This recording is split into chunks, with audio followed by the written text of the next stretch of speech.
Julie. So how did that go? Was it good? Bad? Okay? Good? Good. I really like that quote. And it's different. I've done it a few times and it's different every time I do it. And I did. So here's a quote from one of my heroes, Kermit the Frog. So how important are the visual arts in our society? I feel strongly that the visual arts are of vast and incalculable importance. Of course, I could be prejudiced. I am a visual art. So I totally agree with Kermit the Frog. I think the visual arts and the arts are really, really important. I went to a Waldorf school when I was growing up, so I knew how to knit before I knew how to read. I don't know if that's good or bad. I just have one question. Waldorf, Long Island? New York City, the Rudolph Steiner School in New York City. What exactly is Waldorf for those of us that don't know? Yeah, well, the Waldorf education is an education that really stresses the arts. I mean, you know, there's a whole philosophy about sort of thinking, feeling, and willing, and that you sort of bring these different aspects of sort of your personality into your education. But, I mean, the easiest way for me to explain it is that I was knitting before I was reading.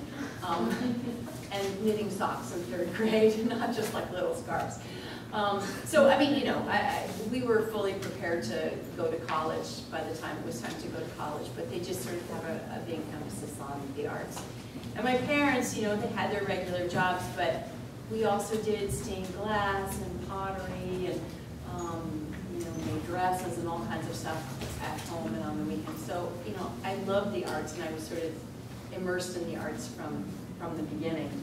And so what I began to see when I moved up from New York City up to Northampton with my 2 kids, one who is 21 now and one who is 13, is that the arts started getting severely cut, like in the public schools. And I moved to like the best little arts town in America, or so I thought, Northampton, and I was fighting for a half an hour of arts in my kids' school, you know, a half an hour of art education in the public school.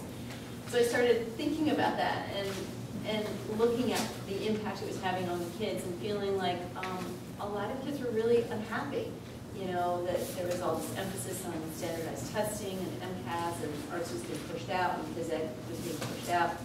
And around that time, I met this woman named Jane Sapp, who does leadership. There's no better way to say it than she does leadership training through music.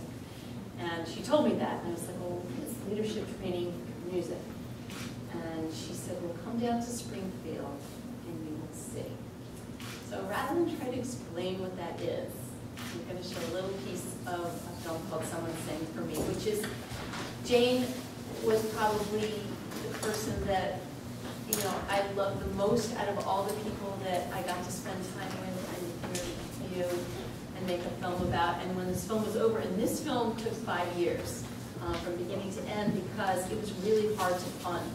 That's a problem when you're a documentary filmmaker or somebody, you know, working in the arts, is that often it's hard to get funding for your work. So it seemed like a challenge to begin with, and it was, but it actually turned out okay because then we got to follow certain kids as they grew up through this program and got to see where they started and where they finished up. We're not going to see the whole thing. We'll see maybe 10 or 15 minutes.